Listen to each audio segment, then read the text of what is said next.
Oh no. You're turning. Yeah, that's good. That's good. There. There. Okay. Um, I think we're live. Yeah, we're live. Whoa, that took Great. some time. So we had some difficulties, people, as Yeah. always. Well, the good thing is that we. Oh, I'm just gonna. You're turning. Yeah. Okay. So we're gonna explain this. First of all, internet died for Lynn, so Lynn is right now on her Yep. phone, trying to make this happen. Yeah. Yeah. I think this will work. I hope so. So if you see her Yeah. turning Let's hope like for the best. sideways, you know it's because she's on her phone. Okay, we're up and running. Um, Great. so yeah, welcome to the live stream, everybody. This is Nosebleed Studio Live, the third, right? No, fourth. No, Yeah. third. Third. No, third. Third, The yeah. first one in English. Yes, first one in English. And yeah, I'm really glad you dare doing this with me, Lynn. Yeah, I'm a bit nervous. Oh, now you turned again. Your Oh, did phone. I? Yeah, I don't know what Turns your off phone is all the doing. time. Oh, That's good, yes. okay. Okay, wait a minute. I'll be turned for a little bit, but it will be better this way, I think. I'll hop in here instead. Yeah, that's good. All right. Okay. Now I think it will stay. Okay, hello everyone. So my name is Hello, Natalia everyone. Batista. Do you want to introduce yourself, Lynn? Yeah, just a quick introduction. I work for a Nosebleed studio, and I also have a webcomic called Neither. And that's about it. A newest member. Yes. And you're the bravest one who dared to do this in English with me. The other ones was like, Yes. nope, no English. We'll Yeah, see. yeah, well, yeah. We'll see. Maybe we can convince them at some point. Yeah. Yeah, because it would be fun to do more things in English. I think we have some English visitors or some international people watching as well, so that's good. Yeah, we have one in the chat. I can actually see the chat this time. Yay! Someone says, very happy I don't have to translate this time. Yes. This is really That's good. great. And thank you for last time for Yeah. translating. Yes. Okay, so yeah, this stream will be about the new game that I'm making. And Lynn have prepared some questions, but if you have questions in the chat, please just write in the chat and we will I will talk about them and we'll pick them up one by one. Yeah. So, should I do some introduction first? Yeah, I think that would be good. Okay. So, my name is Natalia Batista, and I am a manga artist I've been working for 15 years with manga and with comics. This is the first time I make a digital game, actually. So it's gonna be really fun to make something different this time. It's not that different from doing comics because for this game, this is not like an animated 3D game. I would love to do something like that in the future, but I don't have the skills for that. So what I have the skills for is doing 2D art. So this game is a so-called visual novel, which is you could say it's like a storytelling game. It's almost like a you know those kind of Monkey Island point and click games, but with more dialogue and less picking up stuff, I guess. So in this Yeah. game, you meet people and you decide what you answer when they ask you questions, or you can interact with them, and that gives you different storylines and also different possibilities and different endings.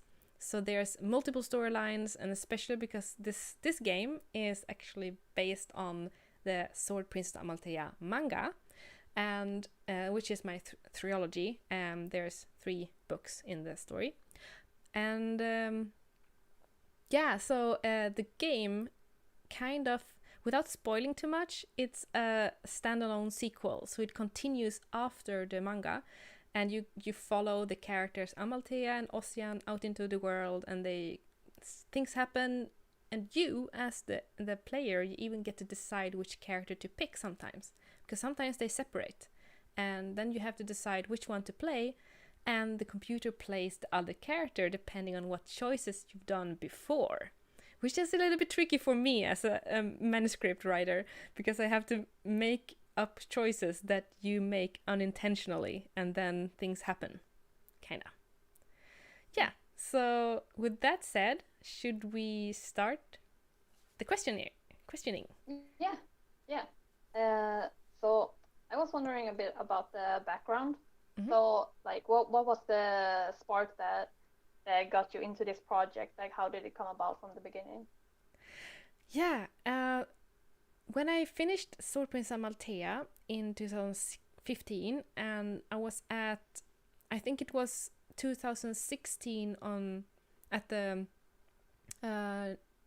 either 2016 or 2017. Actually, I think it was 2017 at NACON, the biggest. It's the biggest anime and manga and cosplay and pop culture festival in Sweden. It has about, I think, 10,000 visitors, and so it's quite big for Scandinavia and quite tiny for everywhere else. So at this convention, I met two previous friends. I've met these people before. It's two guys named Marcus and Joachim, and both of them are they are game developers today, but they used to be convention organizers. So I knew them as convention organizers, but at this convention at NACON, they had actually started their own game developer company, their own studio. And they came up to me and said, "We love Amaltea, wouldn't it be fun to make a game together?" And they specialized in games called visual novels or dating simulators. It's the same kind of programming for both of them, because it's pretty much choices and dialogue and often 2D art. So they came up to me and said, "Wouldn't it be fun to make an Amaltea visual novel?" And I'm like, yes, of course. So we started working from them, and that was in 2017. But what we realized was I signed some deals with one American, one German, one Italian, and one Czech Republic publisher for Amaltea, and we realized I wanted to make the visual novel to be a continuation of the story and to be something that happened after, instead of doing just a repetition of the whole manga, which would be boring for all the fans. It would be much more fun to have something happening after the manga. And then we realized we couldn't do that while the manga wasn't published in all these countries yet. So we had to wait a couple of years just to let the books get out there and just let them have the whole story, because if we started releasing information about what happens after the manga, that would be spoiling it. So we wanted to wait until after 2019, when the final book in German was published. So then we started working with it, and now 2020 we have the demo for the game ready. Yeah. So how long after, like, the initial thought did you start working on it? It wasn't 2017 then, I guess. It was so actually I don't remember when we started talking about the story in 2017, and we met, I think, at an event in 2018 as well. I think it was at GothCon at 2018. I'm not remembering the years right, I think. But then in 2018, I also went to America to release the books in English. So I was pretty much focused on that, and I didn't think much about the game. We just said, let's put this on hold until all the books are out. So the actual work on the game started in spring 2019, when all the books was released in all the languages. Yeah. And Senpai Media Group is the group you're working with, the developers. Are they the same? Like, how did what kind of company is this? Is it from these convention planners? Yeah. So Joachim Hansen and Marcus Lindgren are the ones, and they used to be. I hope to get them on for a live stream as well, either here on Nosebleed or on my own channel, because I think it would be fun to hear their story, like how this started. I'm not gonna tell their story because I think it's a really fun story that I think they should tell. But they pretty much started making one game which is called Celestial Crossing, which is up on Steam, so you can download it there. And that was their first game. So, and that game was with an artist from Asia somewhere, the Philippines or something, I think. They hadn't done a game with a Swedish artist, and they wanted to try that out to make something of their own from the beginning. Yeah, so this is the second game they're making. It's gonna be fun. Yeah, that's really interesting. And what has been your inspiration, like, for making a visual novel game? You said something about like that it fits you better, like with the 2D art and everything. But have you played like other visual novel games? I haven't played them myself, but I really like playthroughs on YouTube. So one of my favorites, which is probably everybody know about it, called Hatoful Boyfriend, is one of my favorites. But that's not really the same kind of genre, because there's different genres, and most of the visual novels are dating simulators. So let's just talk about dating simulators. Dating simulators is a Japanese game genre, which is often based in either the two genres, harem manga or more of yaoi manga, dating simulator. So what they usually are about is about you as the player is the one who can date a lot of different characters, and depending on which ones you like, which kind of types you prefer, there's a bunch of them in the game, and they follow a lot of the cliches, the like gender cliches and stereotypes that is in manga, in certain mangas, especially in seinen manga, which is for young teen boys, and also for there's also for yosei manga for women, which also have a lot of stereotypes, like the gentleman and the cool guy and the brute and everything like that. There's a lot of stereotypes about the opposite gender. And of course there's also gay, homoerotic dating sims, a lot of them. So Hatoful Boyfriend is a dating sim where you don't know, I don't think you know your own gender. They just say that you are a hunter-gatherer, and you go to this school where all the characters are birds, are doves. But you can also choose to you can, in the settings, you can choose either to see doves or to see pretty boys. So you can decide which one you want. It's really fun. But I mean, the dating sim is the same basics. So you go around and you different background, different settings, and you meet different characters, and depending on what you tell them and what you ask them, or what they ask you and you reply, you get a relationship with them and you get something out of it. It could be like in an adventure based game like mine, it's more like you get certain pathways unlocked, but in a dating sim it's more about you advance the relationship with that character, and if you advance a certain relationship, that might hurt other relationships because other ones might get jealous, but also it might get you a certain ending, like for example you end up becoming in love with that character and then dating that character, or even marrying the character or going to bed with it, depending on how how naughty the game is. It's very different. So my kind of game, the game for Amaltea is not that. It's an adventure game, and it's more about finding adventure paths. So it's more like the classical. There's a book genre called choose your own adventure books. Do you know about them, Lynn?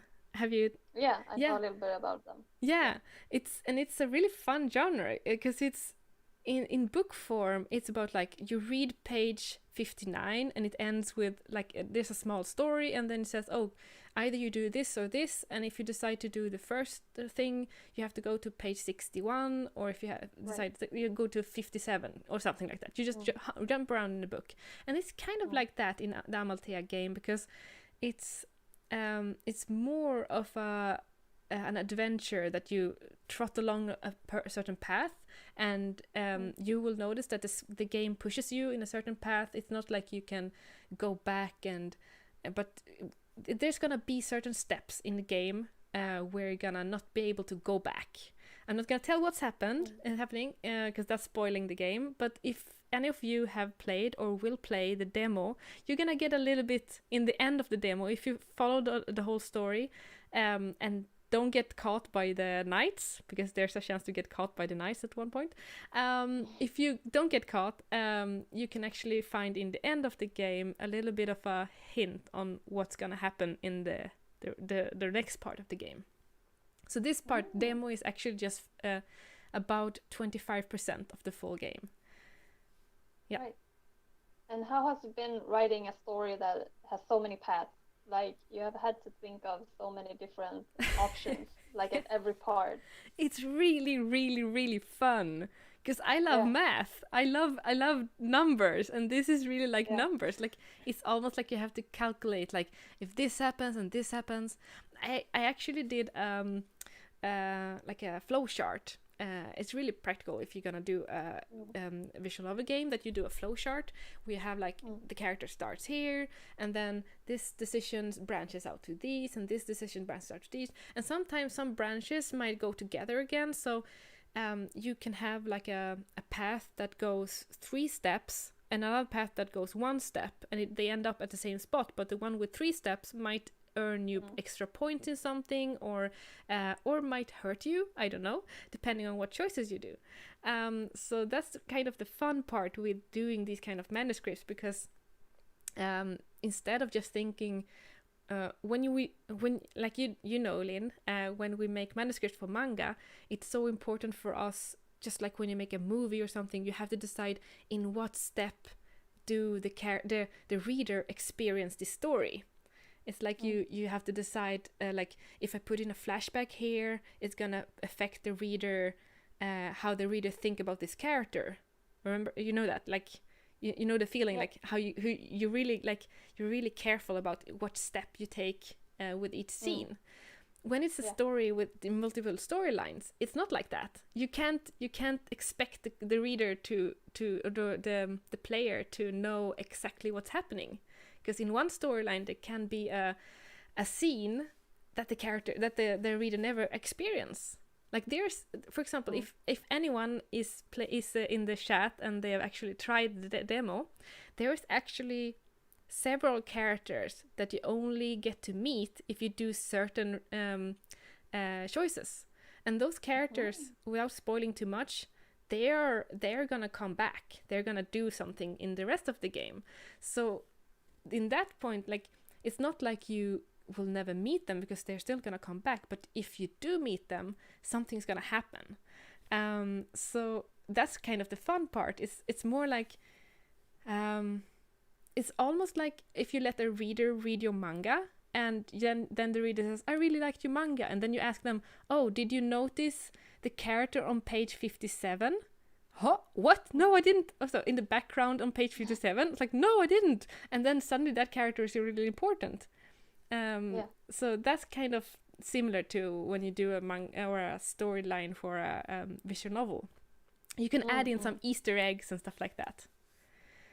Yeah, actions have consequences. We have the Northlander says actions have consequences. Right? Yes, that's the thing with visual novels. You can have the player take actions that will affect the whole story, and you can then blame the player, and you don't have to take responsibility for it, because it was the player's fault. Right. Yeah, I just put the cake there. It's your fault you ate it. Kinda. So it's really fun. So, would you like to make one, Lynn? Would you like to make a visual novel one day? Yeah, I mean, it seems really fun. It's not something I've thought about, but now that I've seen you, like, with this project and everything, and I also played the demo, of course. Yeah. And it was so good. Nice, thank you. I feel more, it feels like something I would love to do, to come up with all these different paths and everything. It's tricky. Yeah, it seems really tricky, because for me it's so difficult to just come up with one story. But come up with all these paths seems super difficult. The good thing, though, is that the one problem when you're a comic artist is to come up with the perfect path. But that's not a problem when you make a visual novel, because you can make multiple paths, and it's not a problem if some of them are boring or not as fun, because there's going to be other paths that is good or better. And in that way you don't have as much pressure on yourself, I think. Yeah. So do you feel like making more visual novel games, or maybe even other types of games in the future? Yeah, I would love to make more. I would like to make even before I made a Sword Princess Amaltea visual novel, because I saw the when Hatoful Boyfriend, the dove dating game that I talked about, when that one was out, that was years before I even met Senpai Media Group, and I was thinking already by then, it would be really too cool to make a visual novel about this or this or this. So I actually have some ideas, and I might make more visual novels, because it's not gonna be so much, I think, in the same world as Amaltea. It might be something totally different, some totally new things, because it was a little bit restrictive to work with Amaltea, because it was fun, but also I already had characters that acted a certain way, which means, for example, some decisions that Amaltea can make or Ocean can make, it still like, even though I want the player to be able to make any decision, I still have to make them fit the character, you know? Which means I can't make too crazy decisions, and that would be fun to be able to do. And if you make your like a visual novel from scratch with no characters from the beginning, no basic characters, because usually a visual novel or a dating sim, the main character, which is you, the player, doesn't have a character, doesn't have a personality. But in this visual novel with Amaltea and Ocean, you play as Ocean or as Amaltea, which means you actually step into their clothes and their personality, which is a little bit tricky. So it's not the classical kind of visual novel, but I still think it's very fun. So I would love to make a new one, which is more that you as a player can make really crazy decisions with crazy consequences, of course. That would be cool. Yeah, that seems really fun. All right, so could you maybe talk a bit about the Kickstarter that you launched today? Yes, the Kickstarter is up. It's been up since 2:00, so it's 8 now, so it's 6 hours, and we're already up to, let's see, 14 backers. Wow. Yeah, that's crazy. In 6 hours. That's really cool. Yeah, congratulations. Yes, thank you. So we're almost halfway through, actually. We're at 45% or so. That's really cool, or 47. That's really, really cool. What we planned on with the Kickstarter is, first of all, to just cover the cost. So the goal is to just get 20,000 SEK, which is the cost we had for the intro song. The intro song is actually made by a Japanese anime composer called, his name is Hideki Shima, and he has worked with both with commercials and with J-pop artists, and he has also worked with, for example, Kiramune Reading Live, which is a kind of a it's like a broadcast. They broadcast live shows, this Kiramune. So there's a link in the Kickstarter to this Kiramune if you want to see more of it. But also the anime Pet with small letters, P-E-T, Pet. And he has made some music there as well. So he made the intro song for the whole game. So if you start up demo, you're gonna hear intro song, and that is original music made for this game.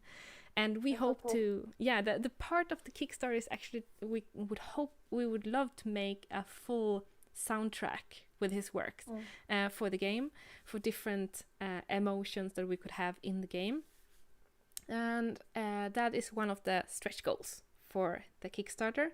But also, of course, the base stretch goal is the basic one is always to try to get money to make it voiced, to have voice actors do the voices in the game. Because if you tried you've tried the demo, Aline, and it's a lot of reading. It's really fun if you had the possibility to listen to someone reading the voices, and especially professional. Yeah, professional art, like voice actors would be really cool. So we have contacts with the voice actor studio that did the voices in Celestial Crossing, the game that Senpai Media Group did before. And they are interested, and they have given us a go-ahead that they want to work with us on this. So we're gonna have that as one of the updates in the Kickstarter when we talk more about them. So that's gonna be fun. And one other thing that's part of the Kickstarter, if you reach beyond 60k SEK, 60,000 Swedish kronas, which is about $6,000 about there. If we reach past that, I will actually make the intro animated. I will make an anime intro to this, and that's going to be really fun because I have worked a little bit with animation like a couple of years ago and practiced that, and I really want to learn it even more. So I think this is going to be a perfect opportunity for me to practice animation and make a full action-packed intro. That's really cool. Do you have any plans for that? Like, oh yes. What it is? Yeah, especially because the song is the intro song that Shima-san have made is really action and adventurous. So I can see like pictures of Amaltea and Ocean on the horse Palafax riding, and the classical from My Neighbor Totoro, where they walk side by behind each other on a queue, that kind of classical anime stuff. Like there's gonna be so many fun. Yeah, I really hope we can reach beyond that one, so we can really make so I can make an anime intro, and we can have a voiced game. That's gonna be fun. Yeah. Do you have any idea what Amaltea will sound like if you voiced it? Oh, I have no idea. I hope I can. Since I haven't worked with them before, I don't know. But I think they're gonna send us some kind of audition tapes or something, so I can listen to different voices and see which one fits. To be honest, I think us in Sweden or in Europe, when we listen to, and I think even American anime fans might think that having an anime dub to American voices and not listening to it in Japanese is a little bit weird. But to be honest, I think I would feel it's more weird if Amaltea had a Japanese voice, because I think I hear her as English speaking and not Japanese. So I think the American voice is going to be perfect. I think there's going to be some really good ones.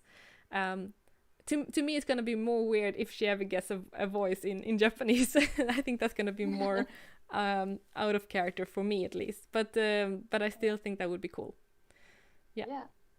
That sounds really exciting. And let's see. I saw that in the different tiers, or what you call it, pledges. That you could become a background character. Yes. Yeah. So I have a couple of scenes. To be pretty honest here, there is several characters in the game that I know. Okay, there's gonna be a character here, and they're gonna speak, and something's gonna happen, but I have no idea Sometimes I don't even know the gender of the character, and most of the time I don't know what they're gonna look like. So I thought it would be fun if I just let the backers, if they pledge a certain level, they can become that character. Because I still have to make the character, so why not make it out of someone that exists, and they can be part of the game. So I have several of them. I think I have 8 in total where you can become a character that speaks. That has lines. Well, you don't become the speaking voice, so you don't have to record any voices, because that's gonna be recorded by one of these professional actors. But you get to be the character that has lines and interacts with either Amaltea or Ocean. And if there's also some that positions where you can be just a side character in the background, or a side character that doesn't have line but is in the front, or you can become a background character, because I have one scene where I'm gonna have a big audience, for example. I'm not gonna say when or where, but there's gonna be an audience scene, and I need a lot of people in that scene. So I need to put in some characters, and it could be you. It could be one of the backers if you want to pledge to become a character in the game. And I think that's a fun thing, because it's gonna be a fun way to document this Kickstarter, to say, oh, these characters are real people. And you can also, if you decide to pledge that level, you can of course give it away to someone, preferably someone that is a human. I'm gonna try to put in dogs if you want to put in your dog, but but I would prefer if it was a human, because then we can have some interactions. Yeah. But if you want to put in your dog, please put in your dog. I'm gonna draw your dog. That's great. Let's see here. We actually have a question from the Northlander. Yes. That asks, what was the hardest part of transitioning from writing and drawing a manga towards making a visual novel? Oh, backgrounds. So many backgrounds. So many backgrounds. Like every scene needs a background, and it needs to be a full color background. Like we never do backgrounds that much in manga. Like that's what manga artists usually dislike. That's why I am not an anime creator. I'm a manga artist. But I really took on this challenge, and I really wanted to learn how to do backgrounds. So I've tried. I don't think I've fully become good at it yet, but I'm practicing. I'm really doing my best. Like at this point, I'm just trying to just have fun with it and learn, and both learn how to make backgrounds, but also learn how to make them efficiently, so I don't end up like, I can make a big background, and if we only see it for 5 seconds or 2 seconds, what's the point? So usually I reused some stuff, like you're gonna see some wooden barrels that reappear on some spots, or chairs that reappear, and that's usually like I think a good way for a background artist to be able to speed up the process, to not make everything from scratch, but have kind of a stash of tools or objects that you can just bring in. I was thinking about that while playing the demo, that all of the backgrounds, man, like that was so many locations, and it looks so good. So Thank you. I'm so glad that you're saying that, because it was I was a little bit afraid that it wasn't up to par, but I also think that when you see other visual novels, especially not like, there's different levels of visual novels, because visual novel games are, to be honest, very easy to make. There's tools that you can, like, there's a program called RenPy, which our game is made in, and there's tutorials on how to use it. It's a pretty good program to work with. And a lot of people, just like artists like us, they learn the program and they make their own visual novels. And because that's so like attainable, it's so close to be able to go that route, there is a vary on quality levels. I'm not saying that it's some stuff are ugly, but some people aren't maybe the best artists or the best story writers, and they still make a visual novel because it's a learning process, and a lot of them just give them away for free on itch.io, for example. Itch.io is where we put the demo. So if you go to itch.io, you can and you search for Sword Princess Amaltea, you're gonna find the demo there for free. And there's a lot of really cool free games there, and a lot of really cool visual novels there. So I'm gonna recommend that site if you want to play more visual novel games.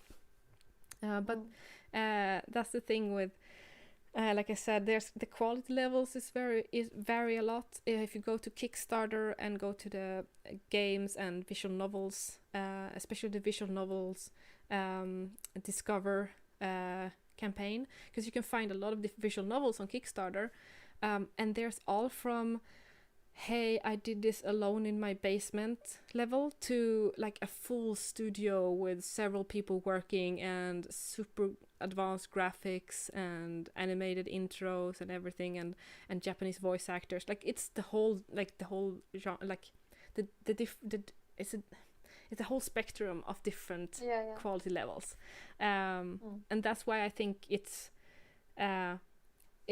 a learning process. It's been very much a learning process, and for me, I was like, I wasn't aiming on the top level, but I was aiming to be a little bit better than bottom.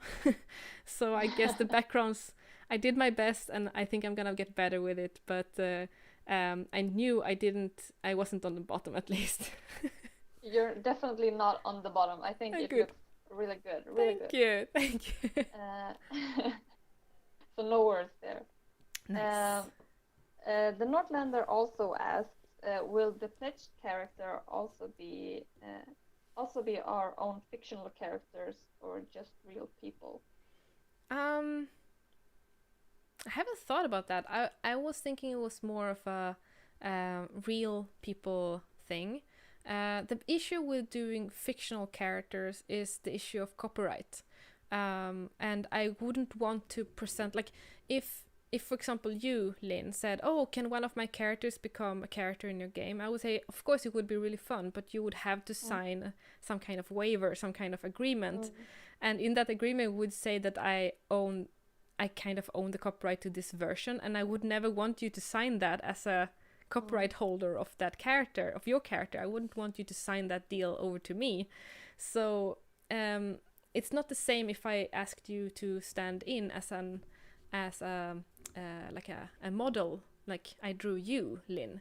That would be a totally different thing, because you don't have copyright on your looks. You're like you have because you haven't drawn, unless you have drawn the character Lynn. And I copy that. Like, it's a really tricky thing, like, because still, like, it could be considered fan art, but fan art is also a gray zone. So I would probably vote against using someone's character, and it's just because I'm afraid that it's gonna be a messy situation copyright wise.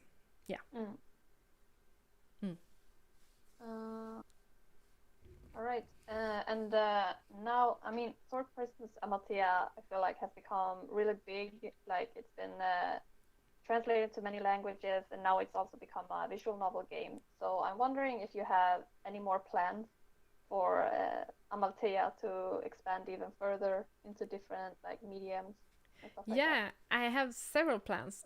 I would love to see some kind of animation or film, and that of course is a dream come true for any artist, I think. So not to say too much, but I'm working on it. Wow, I'm really that's trying. exciting. I'm really trying, and I'm working on it. So I'm not gonna say anything more, I think. All right. And also, since my manga have been published in America by Tokyo Pop, and Tokyo Pop themselves have their headquarters in LA. So when I went to America in 2018 to sign books, I was in LA at Anime Expo in LA. And it was really fun to just go there and see, oh, this is, like, for us in Sweden, LA and Hollywood is like, I don't know, another planet. It's like somewhere totally different. And then when you go there, like, oh, this is normal people. This is actually something I could, like, they even took us to different events. And at one event, there was one of the, I think it was a producer or one of the, some kind of boss at Netflix was there, and I got to shake his hand. I'm like, whoa, cool. So it's like, these are humans, like, these are people you can actually contact. And especially with Corona, the Corona COVID thing, I watched some streams or some videos online about this, that the fact that the whole COVID-19 and everybody working from home have made it more possible for people outside of LA to pitch ideas, because at this point everybody has to pitch online, and at this, like, the changing movie industry is one thing that is really interesting for us in Europe, because suddenly the American market might be opening up if we could pitch from home, if we don't have to be there and stay there and go to all the parties for a year or so and spend a lot of money. We could actually pitch from home, and they could also win in that, because suddenly, instead of just having having the brightest and the smartest and the best in Hollywood. Suddenly they have the brightest and the smartest and the best in the whole of the world, which is much more diversified ideas. So I'm really hoping that I could have the chance to pitch at some point. Well, let's see. I think Amaltea would work for a movie or a TV series or something. That would be cool. Yeah, for sure. And also, I still have an idea to make a card game, some kind of card game. And now that I see that both Hearthstone and Magic the Gathering have made digital card game modules or something, and there's different kind of a digital board game. Like this is the thing. Like people who like board games, I am a board gamer. I really like board games and card games, but there is a development into working with digital platforms. So there's actually a tabletop simulator for Steam where you can make your game in a digital world, a digital version, and you can just send it out to the tabletop sim, and they can have it in there, like among the games there. So I don't have to print all the cards. I could actually just make a digital version of it and distribute that way. So it's like the possibilities are endless. There's so many cool things you can make with it. Yeah. Would you like to make a physical board game as well? Oh, that would be really cool, but that's also very expensive. So maybe after the movie. Let's start with the movie. Yeah, right. And then when the anime or the movie and is really big, we'll make a more. I'm gonna make a more board game and a Kickstarter for that. Yeah, sounds like a plan. Yes. See if there are any questions. The Nordlander says, wait, Tokyo Pop, aren't they a bit infamous? And I don't know about that. Oh. To make a long story short, the Tokyo Pop, so to say, scandals that was online among former artists they had, that is like a closed chapter.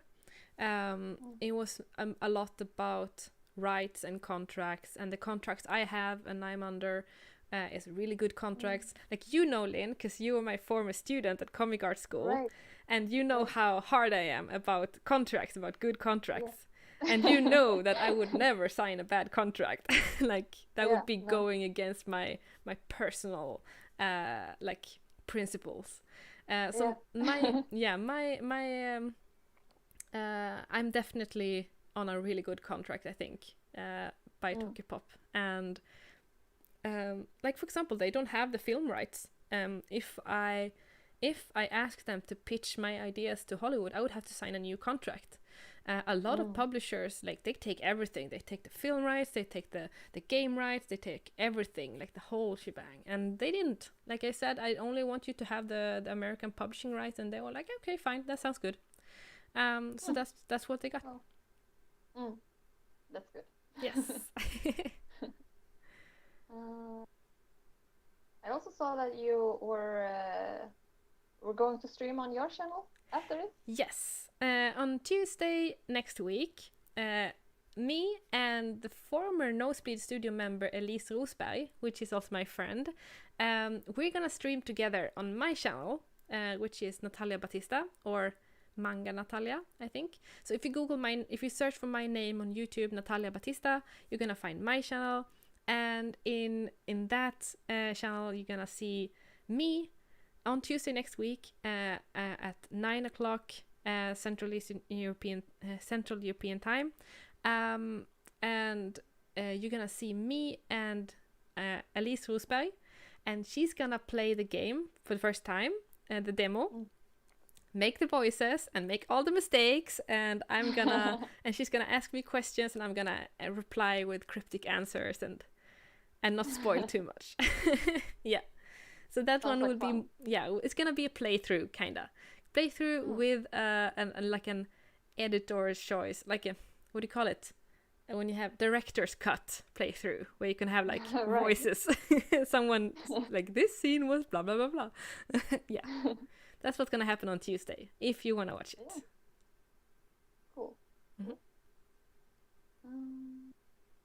Yeah, do we have more questions? I don't see any right now.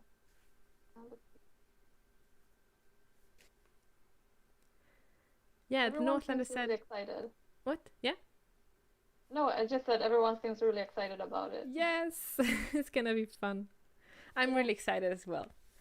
And if anyone have more questions, of course, you can put questions in both Nosebleed Studios and my own Facebook wall, or preferably actually under the Kickstarter, because then everybody else can read the questions as well, because it's probably questions that other people also have. Like there's a FAQ where you can ask a question and we can reply, and then everybody else who's also maybe thinking of the same thing could ask that question. So that's one good spot to ask questions. Yeah. All right. Do you have anything you would like to add that we haven't covered? No, I think it's really good. Thank you so much for everybody who came, and we're gonna have more. I don't know if our next live stream. Do you remember what we're gonna talk about next time? But it's gonna 2 weeks from now at least. Yeah. We're gonna I have. can't remember exactly what it was gonna be about. Maybe it was gonna be an interview with Alice. I'm not sure. Right. Depending on if Alice is up for it. Alice Engström is our another of our members, and she's working with the Swedish horse magazine Min Häst, and she's making horse manga in color there. So and she also have a very popular Instagram where she does tutorials, so you can go and check out Alice Engström. I think her Instagram is Collie-chan, so that's one you can check out. Yeah, thank you so much, and thank you, Lynn, for this really good interview. Of course. Good. And also, where can you get the demo? There was a link on the Kickstarter page, right? Yes. So if you go to the Kickstarter, if you either go to Nosebleed Studios homepage or my Instagram, which is down like Nosebleed Studios Facebook wall, or my Instagram, you're gonna find links there.